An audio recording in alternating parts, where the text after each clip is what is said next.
Hey, Dooberteers, welcome back to the program. I'm really excited to talk to my guest today because not only did she start her career in animal welfare as a dog groomer, she also found a love for cats, which I think all of you guys know I love cats. And my absolute favorite fact about her, she has a cat named Señor Papi Pantalones, or Señor Daddy Pants. So Megan, welcome to the show.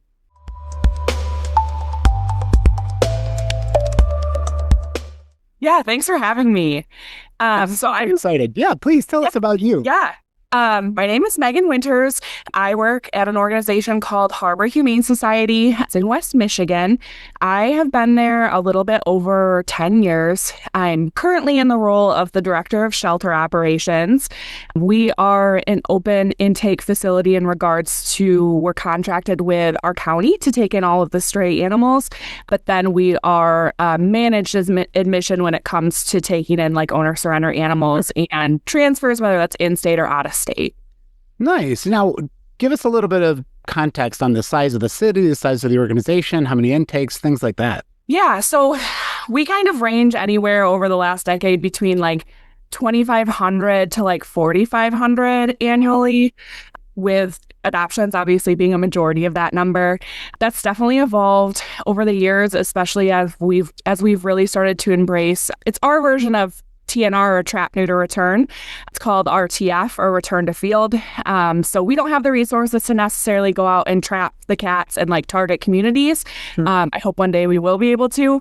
But it's working with the community to do those, where they come in, we fix, vaccinate, ear tip them, and they go back out. And that has been a massive help with our organization to focus our resources towards the cats that are not safe or healthy enough to go back outside. Yeah, no, that's always a challenge. And I feel like every community is a little bit different. I mean, what is the community like up there in West Michigan for animals? I will say, without like getting too deep into it, I have seen a massive change in regard to our community when it comes to embracing animal welfare and what we look at as more of like meeting people where they're at, pet ownership, versus like putting people on a pedestal of pet ownership. And I think a big part of that is that shortly after I joined, we had a new executive director join that had a lot of experience in the field. And she brought a lot of progressive ideologies in regards to sheltering, which has really changed our reputation with the community. And I think, that's super important, because I don't think we would be where we are today if it wasn't for us having more transparent conversations, not warehousing animals, being more of a socially conscious shelter. Yeah, I love that. I mean, it's one of the things I know we talk a lot about in the animal welfare space, right, is a shelter is a part of the community. And that's why I'm very specific about asking, how is the community for animals different in West Olive, Michigan than where I'm at in Tampa? Yeah. Because, we have shelters, but the community is different and how things operate. And you are a pillar and a part of that community. Right.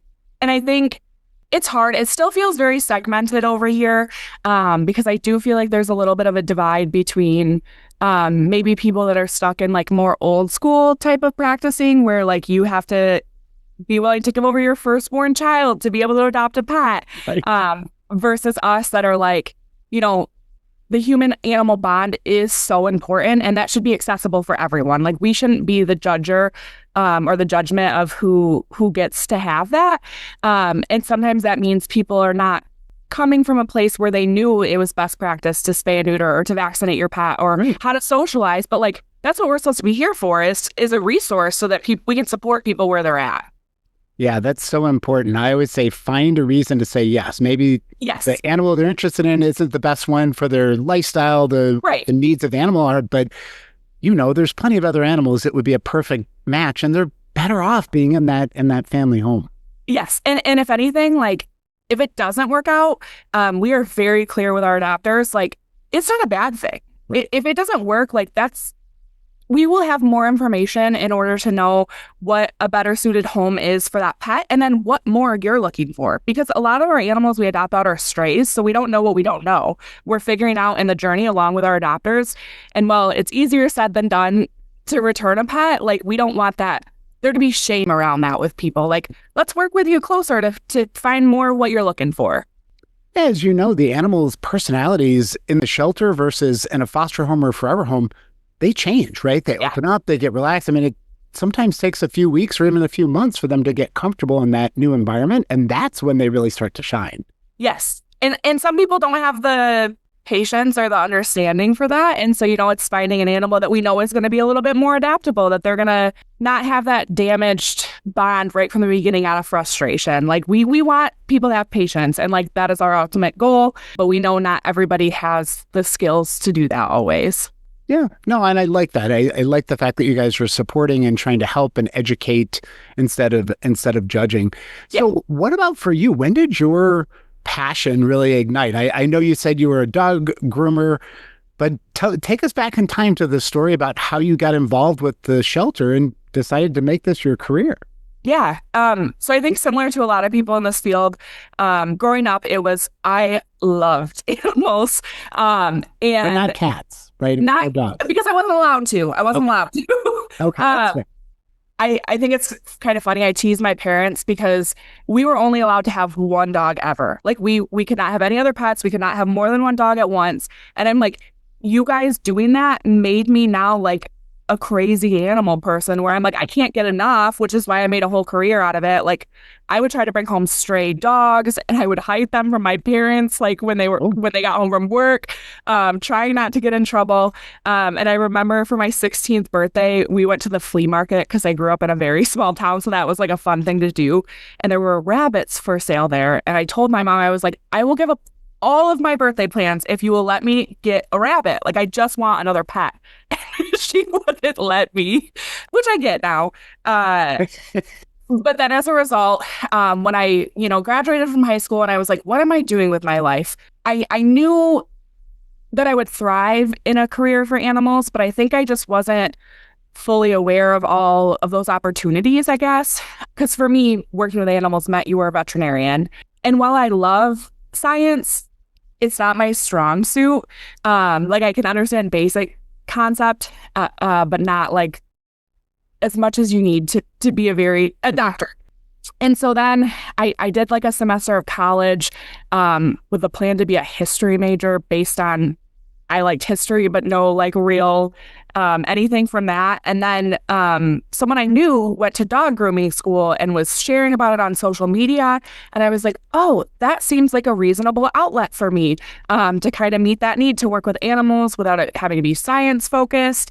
So I went to grooming school, graduated from there, and then started working at a salon where after a year or two, I became the grooming salon manager there. And at that time, we also had adoptable cats in our store that the groomers were actually responsible for caring for, like cleaning and feeding in the morning. From there, I adopted my first cat through that rescue organization solely because where I was living did not allow dogs. So I was like, I guess I'll settle on a cat, not realizing that it was literally going to change my whole life. And then I started volunteering at the rescue group where I was on the adoptions team. Definitely more of like the close-minded, like closed adoption type philosophy. So that was kind of what was ingrained in me early on in my career. And then I decided that making people's dogs pretty was not what I thought it was going to be. And then there was more to the bond than just the grooming. So I was like, I will try working out of that office, see how that goes. I was up at the customer service team. It was fine, but I didn't feel like, oh, this is what I want to do forever. However, one of the veterinarians there that I got really close with was actually on the board of the organization that I work at now. And so when they had a job opening, she put in a good word for me. And I was hired in, it was at that time, the placement team lead, which was essentially like the customer service lead. And within days of being there, I was like, this is where I'm supposed to be. And then have just kind of worked my way up within the same organization since then. That's an amazing story. I love the fact that somebody took a chance on you and said, hey, you really should go do this. And then, like you said, you found your tribe, you found your purpose. Yes. Yeah. I got really lucky in that way where, hindsight is 2020. So when I was in my early 20s, I was like, I'm I'm not stable. I don't know what I'm doing. Yeah. Kind of, I think how everyone that age feels, but your society tells you that you're supposed to know. And so I'm glad I took some out of the box chances and didn't follow like what the expectations were set up for me to, you know, graduate with a 4-year degree and go to an office job and that sort of thing. Yeah. No, I totally am with you. I'm glad you found, because I can definitely feel your passion coming through for this. So yeah. So as one of the top dogs there now, how do you motivate your team? Because animal sheltering and animal welfare is not always easy. No. And I think that comes with a couple of things. Kind of how our organization has a mindset to meet members of the community where they are. I like to think of that with our staff too. So it's really easy to get very bogged down on the day-to-day, the direct animal right in front of you, and get caught up in your own stuff without realizing that all of the amazing things that we're doing for these animals could not happen if we don't invest in the people behind them. Right. And I think that gets lost, and then you get kind of in the cycle of burnout and compassion fatigue, not realizing that there are a lot of team members that probably would have stayed in the field if you could have given them that support up front. And then on the other end, I think that sometimes we fool ourselves when we are trying to onboard new people by being like, it's sunshine and rainbows. We get to play with puppies and kittens all day. Right. And I think we need to recognize realistically, but not scaring people away, that like, we're going to see the best and the worst of humanity in this job.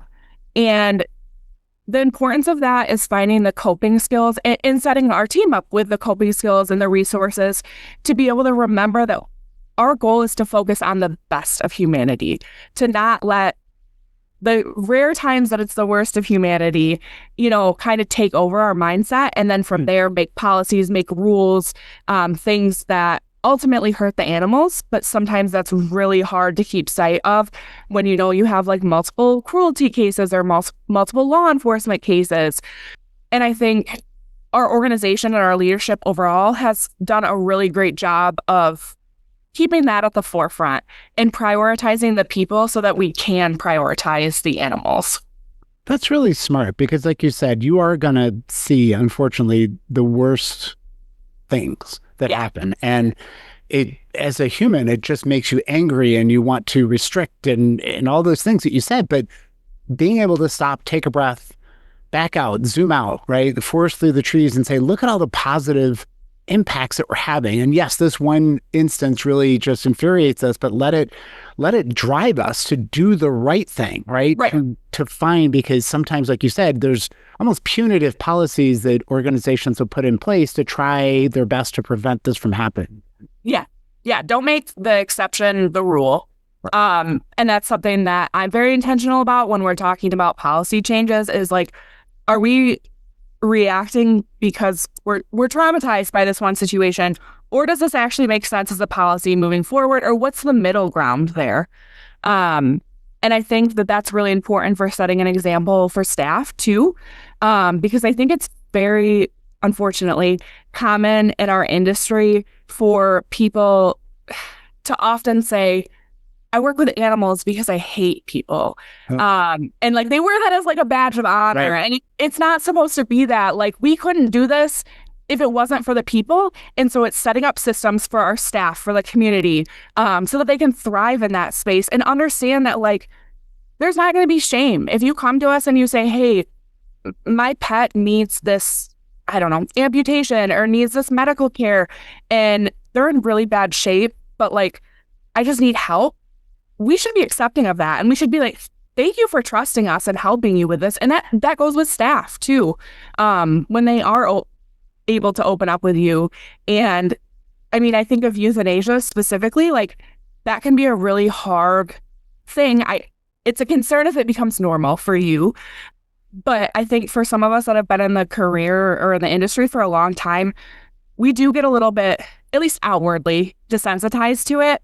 And then we expect new staff to respond that way too, of like, oh, this is just something that happens. Like, this is just part of the job. No, like we need to support people and make sure people keep their humanity and their compassion for others and for the animals. Yeah, no, that's really important. And like you said, over time, you can become somewhat desensitized and you forget what it was like the first time somebody came to you and said, hey, this kitten's not going to make it. We need to humanely euthanize them, or whatever the situation might be. And now, like you said, it's, I don't want to call it commonplace, but that first time it's an emotional thing. So how do you support the staff through that kind of emotional trauma sometimes? Yeah, that's been something we've been very intentional about, especially the last couple of years. And for us, a big part of it comes with transparency, and that we do extend that to the public too. But like, if we are making a decision to euthanize or to put ourselves in some sort of situation that's we know is going to cause trauma, it's not going to be a surprise for anyone. If we're doing it, it's because we strongly believe that it's justified. So whether that's the animal is medically suffering and the resources that we have can't help them with that, or the behavioral and the mental side of suffering. And so it's not a secret, when we make a decision to euthanize, because we have justification and we have reason behind that. And we want staff to be able to grow and learn those things as well, while still also understanding that like we've been doing this for a decade, have a lot of continuing education, a lot of resources that people new in the industry don't have. And so for our team specifically, every single week we have something called a pathway meeting where we sit down and go through all of our animals and what their goals are. Like, are they on the adoption pathway? If they are, how well are they going to maintain? How soon do we need to post them for foster? What kind of socials do we need to know? Prioritizing those really high need animals so that we can reduce euthanasia overall. And then as a result of that meeting, we post internally all of the notes. So even though all of staff can't attend, they get all of that information up front. We also have like a staff memorial book as well, where if we do ever have to euthanize an animal internally, we get a paw print for them. We put in a sleeve, and then everyone can write their little goodbyes to them or like their favorite memories with them, so that we remember that even though they might have been a short part of our lives, that like their life did matter. And sometimes you can lose sight of that when you're dealing with thousands of animals a year, but those individuals do matter.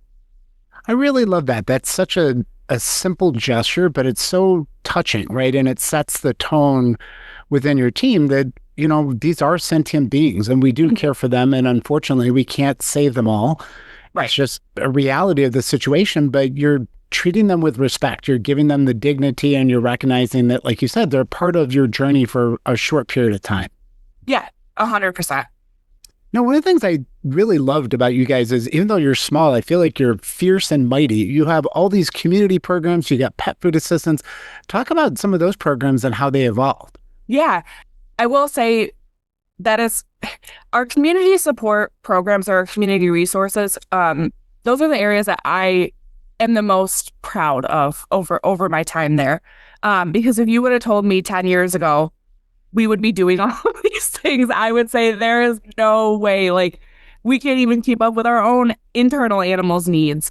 But it's really being able to like recognize that by us doing more preventative care up front and community support, while it feels daunting, it's what actually helps keep the animals out of the shelter in the long run.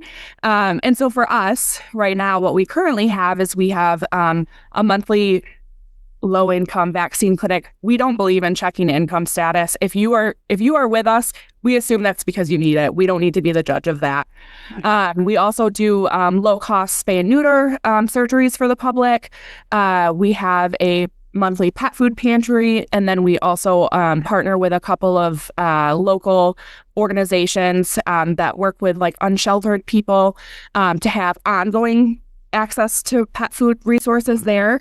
We also have what we call intake diversion. So if someone is looking to surrender their pet, every single time we ask the question, is there anything we can do to help you keep your pet in the home?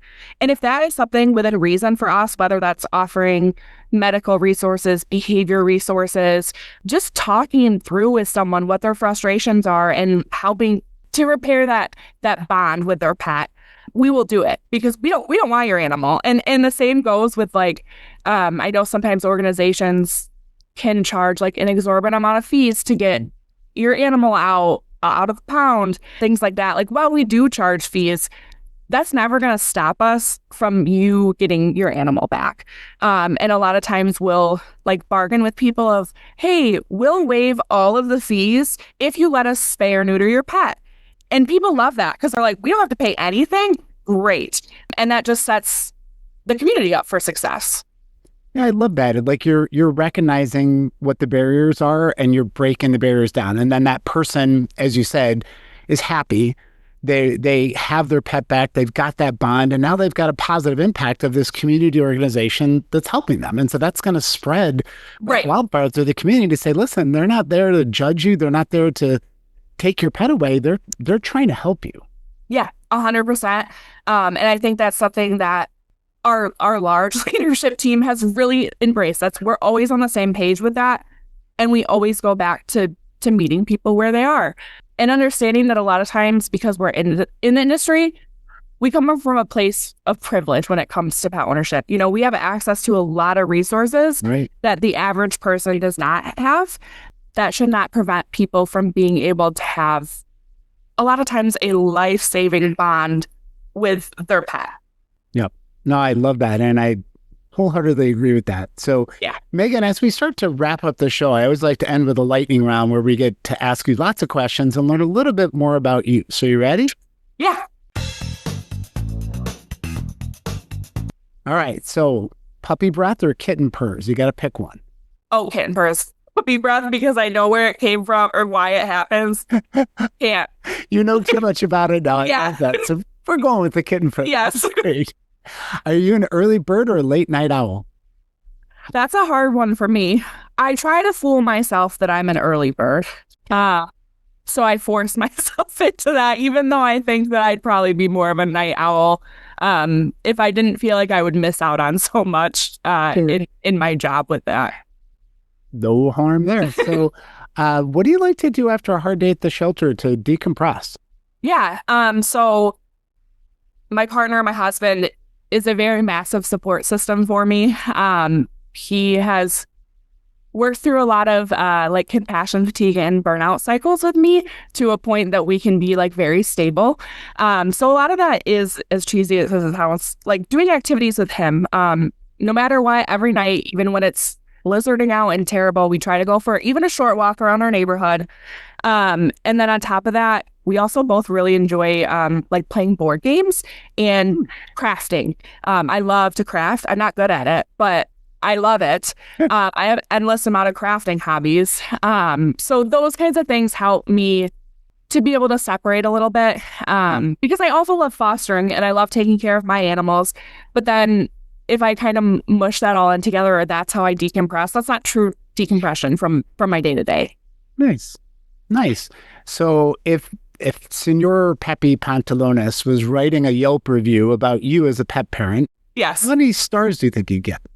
I think it would be a mid-star review. Uh-oh. And I think that we give him the best life possible, but I think he has a lot of feelings about it. Like he's kind of in that like petulant child phase right now, where he's like, I only want you to pet me that way when I want you to. Right. Not all the time. And I'm going to find new hiding spots so that you can't find me. But then I'm going to come out of the depths of wherever I'm hiding and scream at you for attention when I want it. He also is an iPad kid. So he loves watching his like bird TV, or he loves cooking shows. And so if he's ready for TV time, but it's not TV time for us, he makes sure that we know about it. I like that. So you're only getting 3 stars because you do things at the pace and the frequency that he wants. Right. Awesome. And my last question for you, Megan, is what do you want your legacy to be? Being known as the person who can support the people who support the animals. Because like I've said, that's very underrated in our industry. It's not prioritized because it's hard. But it is so necessary for longevity in the field, and to be able to create people that go out in the community, whether they stay on your team or not, that can advocate and talk about how amazing their experience was. And that is always prioritizing the people. Nice. I like that. That's a great legacy to leave behind. So, Megan, thank you so much for coming on. Thank you for sharing. Thank you for all the amazing stuff that you guys do. I'm really glad that I got a chance to talk to you. Yeah, thank you so much for having me.